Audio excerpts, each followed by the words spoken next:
అందరికీ నమస్కారం. ఈ వీడియో సెషన్లో ఫ్యూజ్, ఎంసీబీ మరియు ఈఎల్సీబీ గురించి చర్చిద్దాం. ఎంసీబీల రకాలు.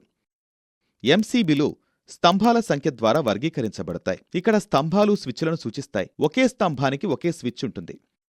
2 పోల్ వైజ్ వంటి 2 స్విచ్లను కలిగి ఉంటుంది. ఒకటి single pole circuit breaker circuit యొక్క ఒకే దశను రక్షిస్తుంది మరియు ఒకే స్విచ్ను కలిగి ఉంటుంది. 2 డబుల్ పోల్ సర్క్యూట్ బ్రేకర్ 2 స్విచ్లను కలిగి ఉంటుంది మరియు ఒక దశ మరియు తటస్థతను కూడా రక్షిస్తుంది. 3 పోల్ సర్క్యూట్ బ్రేకర్లో 3 స్విచ్లున్నాయి మరియు అవి 3 దశలను కూడా రక్షిస్తాయి. 4 పోల్ ఎంసీబీ 4 స్విచ్లు 3 దశలు మరియు తటస్థతను కలిగి ఉంటుంది. 4 ధృవాలు 3 దశలను మరియు తటస్థాన్ని రక్షిస్తాయి. ఎంసీబీ యొక్క ప్రస్తుత రేటింగ్లు. బ్రేకర్ ట్రిప్ చేసే కరెంటు విలువను ప్రస్తుత రేటింగ్ అంటారు. ఉపయోగించాల్సిన ఎంసీబీ యొక్క రేటెడ్ కరెంట్ రక్షించబడే పరికరాల లోడ్ కరెంటుపై ఆధారపడి ఉంటుంది. ఈ విలువ ప్రామాణిక ఎంసీబీ కోసం 6 నుండి 125 యాంపియర్ల వరకు ఉంటుంది. అవి క్రింది రేటింగ్లలో వస్తాయి: 6 యాంపియర్లు, 10 యాంపియర్లు, 16 యాంపియర్లు, 20 యాంపియర్లు, 25 యాంపియర్లు, 32 యాంపియర్లు, 45 యాంపియర్లు, 50 యాంపియర్లు, 63 యాంపియర్లు, 80 యాంపియర్లు, 100 యాంపియర్లు, 125 యాంపియర్లు. ఉదాహరణకు, మీ ఇంటికి ఎయిర్ కండిషనింగ్ ఉంటే 20 యాంప్ ఎంసీబీని ఇన్స్టాల్ చేసుకోవాలని సలహా ఇవ్వబడింది. అయితే ప్రామాణిక లైట్లు మరియు ఫ్యాన్ల కోసం 6 యాంప్స్ పుష్కలంగా ఉండాలి. ఎంసీబీని ఎలా ఇన్స్టాల్ చేయాలి? ఎంసీబీకి కనెక్ట్ చేయవలసిన లోడ్ యొక్క ప్రస్తుత రేటింగ్ను లెక్కించండి. 2 లోడ్ కోసం తగిన ప్రస్తుత రేటింగ్తో ఎంసీబీని ఎంచుకోండి. లోడ్ కరెంట్ 4 యాంప్స్ అయితే 6 యాంప్స్ కోసం ఎంసీబీని ఎంచుకోండి మరియు 7 యాంప్స్ కోసం 10 యాంప్ ఎంసీబీని ఎంచుకోండి. ఎల్లప్పుడూ సింగిల్ మరియు 3 ఫేజ్ సర్క్యూట్ల కోసం వరుసగా 2 మరియు 4 పోల్స్ను ఇష్టపడండి. 3 నాబ్ని ఆన్ మరియు ఆఫ్ చేయడం ద్వారా ఎంసీబీని మాన్యువల్గా తనిఖీ చేయండి.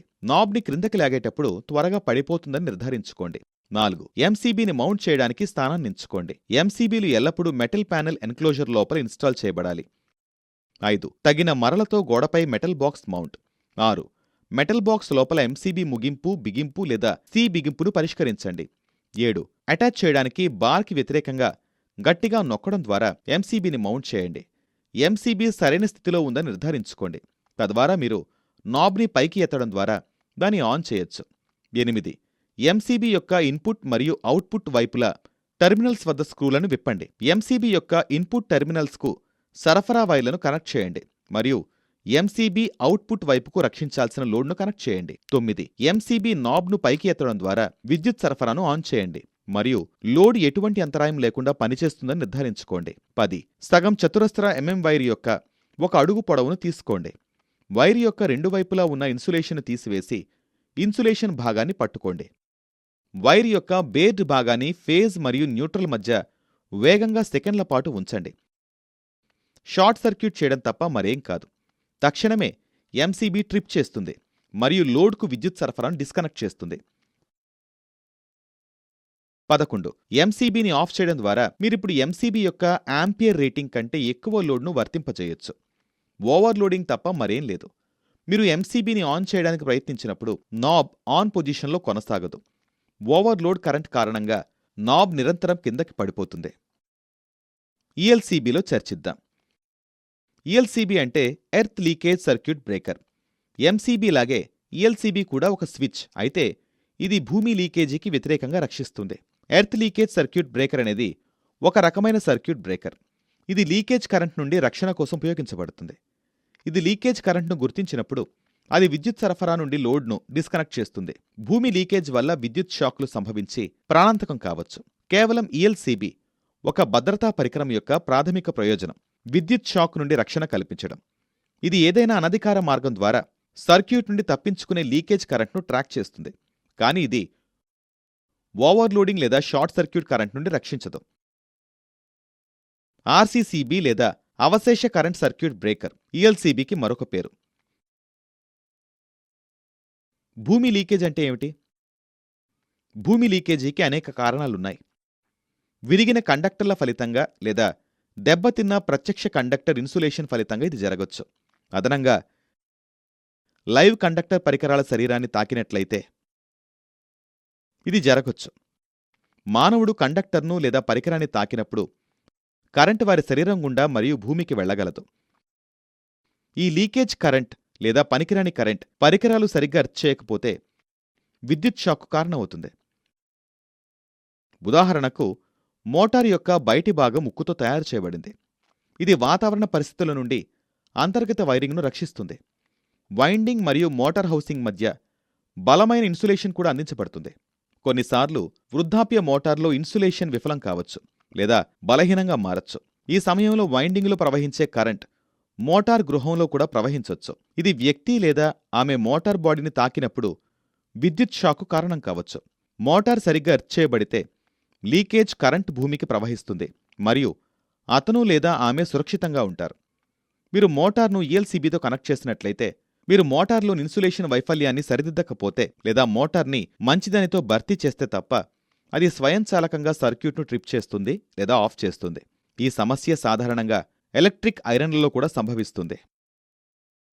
సాధారణంగా ఈఎల్సీబీ అనేది 30 మిల్లీఎంపియర్లతో లీకేజ్ కరెంటు కోసం సర్క్యూట్ను ట్రిప్ చేయడానికి లేదా ఆఫ్ చేయడానికి రూపొందించబడింది. ఒక ఉదాహరణతో చర్చిద్దాం. మోటార్ ఈఎల్సీబీతో అనుసంధానించబడిందని మరియు ప్రధాన సరఫరా నుండి 5 యాంపియర్లను తీసుకుంటుందని అనుకుందాం. అంటే మోటార్ ఫేజ్ రిటర్న్ నుండి న్యూట్రల్ ద్వారా 5 యాంప్స్ తీసుకుంటుంది. మోటారుకు సరైన ఇన్సులేషన్ ఉంటే అది 10 నుండి 5 యాంప్స్ను తీసుకుంటుంది మరియు అదే 5 యాంప్స్ను తిరిగి న్యూట్రల్ ద్వారా సరఫరా చేయడానికి అందిస్తుంది. కరెంట్ ఇన్ఫేజ్ మరియు న్యూట్రల్ మధ్య తేడా లేనందున ఈఎల్సీబీ ఆన్ పొజిషన్లో ఉంటుంది. మోటార్ ఇన్సులేషన్ విఫలమైందని అనుకుందాం మరియు దాని హౌసింగ్కు కొంత లీకేజ్ కరెంట్ను తీసుకుంటుంది. అది 40 మిల్లీయాంప్స్ కావచ్చు. ఇప్పుడు మోటార్ మెయిన్స్ నుండి 5.04 యాంప్స్ కరెంట్ను తీసుకుంటుంది. దీనిలో మోటార్ యొక్క బయటి భాగం 40 మిల్లీయాంప్స్ మరియు మిగిలిన 5 యాంప్స్ తిరిగి తటస్థంగా ఉంటుంది.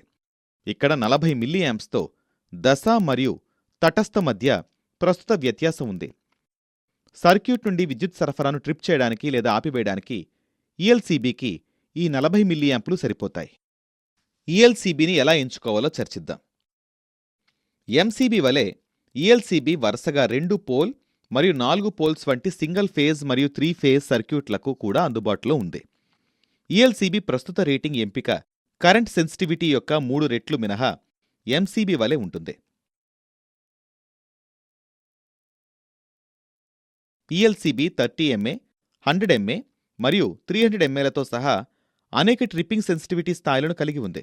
మానవ భద్రతకు విద్యుత్ ప్రమాదాల నుండి రక్షించడానికి మేము 30 ఎంఏని సున్నితత్వంగా ఎంచుకోవాలి మరియు విద్యుత్ పరికరాల నుండి విద్యుత్ ప్రమాదాలను రక్షించడానికి మేము 300 ఎంఏ యొక్క సున్నితత్వాన్ని ఎంచుకోవచ్చు. ఈఎల్సీబీని ఎలా కనెక్ట్ చేయాలో చర్చిద్దాం. ఈఎల్సీబీ మౌంట్ లేదా ఫిక్సింగ్ విధానం ఎంసీబీకి సమానంగా ఉంటుంది. ఏదైనా సర్క్యూట్లో ఈఎల్సీబీ, ఎంసీబీ మరియు లోడ్ మధ్య అనుసంధానించబడి ఉంటుంది. ఈఎల్సీబీ మరియు ఎంసీబీ మధ్య ఏదైనా తప్పు సంభవించినట్లయితే ఈఎల్సీబీని ముందుగా కనెక్ట్ చేసినప్పుడు ఎంసీబీ ఈఎల్సీబీని రక్షించదు మరియు సర్క్యూట్ దెబ్బతినవచ్చు. కాబట్టి ఎంసీబీ ఎల్లప్పుడూ ముందుగా కనెక్ట్ చేయబడుతుంది. ఈఎల్సీబీ 2 ప్రస్తుత రేటింగ్లను కలిగి ఉంది. 16 యాంపియర్లు, 20 యాంపియర్లు మరియు 125 యాంపియర్లు మరియు 30 ఎంఏ, 100 ఎంఏ, 300 ఎంఏ వంటి ప్రస్తుత సున్నితత్వంలో రేట్ చేయబడింది. ఈఎల్సీబీ ఈ రేటింగ్ కరెంటు వరకు తట్టుకోగలదని రేట్ చేయబడిన కరెంట్ సూచిస్తుంది. ఉదాహరణకు 20 యాంప్ ఈఎల్సీబీ 20 యాంప్ కరెంట్ను తట్టుకోగలదు. అంటే 20A కంటే ఎక్కువ కరెంట్ ప్రవహించినప్పుడు దెబ్బతింటుంది. ఈఎల్సీబీకి 100 ఎంఏ రేటింగ్ ఉందని అనుకుందాం. అంటే 100 ఎంఏ లేదా 100 ఎంఏ కంటే ఎక్కువ లీకేజ్ కరెంట్ సంభవించినప్పుడు ఈఎల్సీబీ ట్రిప్ అవుతుంది. కాబట్టి ఎల్లప్పుడూ ఎంసీబీ యొక్క ప్రస్తుత రేటింగ్ కంటే ఈఎల్సీబీ యొక్క రేట్ చేయబడిన కరెంట్ని ఎంచుకోండి. ఉదాహరణకు మీరు 20A ఎంసీబీని ఉపయోగిస్తే మీరు తప్పనిసరిగా 200A కంటే ఎక్కువ రేటింగ్ ఉన్న ఈఎల్సీబీని ఎంచుకోవాలి. మీరు ఎంసీబీ ప్రస్తుత రేటింగ్ కంటే తక్కువ కరెంట్ రేటింగ్ ఉన్న ఈఎల్సీబీని ఉపయోగిస్తే ఈఎల్సీబీ దెబ్బతింటుంది. మీరు 6 సబ్ సర్క్యూట్లను కలిగి ఉన్నారని అనుకుందాం. ప్రతి sub circuit 6 amps single pole ఎంసీబీతో రక్షించబడింది. కాబట్టి మీరు 2 పోల్ ఎంసీబీ యొక్క 36 యాంప్స్ కోసం ప్రధాన పంపిణీ వైపు ఒక సాధారణ ఎంసీబీని ఇన్స్టాల్ చేయాలి. ఆపై మీరు ఈఎల్సీబీని మధ్యలో కనెక్ట్ చేస్తారు. ప్రధాన ఎంసీబీ మరియు సబ్ సర్క్యూట్ ఎంసీబీలు 36 యాంప్స్ కంటే తక్కువ కాదు. ప్రస్తుత రేటింగ్ మరియు సున్నితత్వం 30 మిల్లీ యాంప్స్. ఈ వీడియో సెషన్ నుండి మీరు ఫ్యూజ్, ఎంసీబీ మరియు ఎల్సీబీని ఎలక్ట్రికల్ సర్క్యూట్కి వర్తింపజేయొచ్చు లేదా కనెక్ట్ చేయగలరని మరియు దాన్ని రక్షించగలరని నేను ఆశిస్తున్నాను. చూసినందుకు కృతజ్ఞతలు. మంచి రోజు.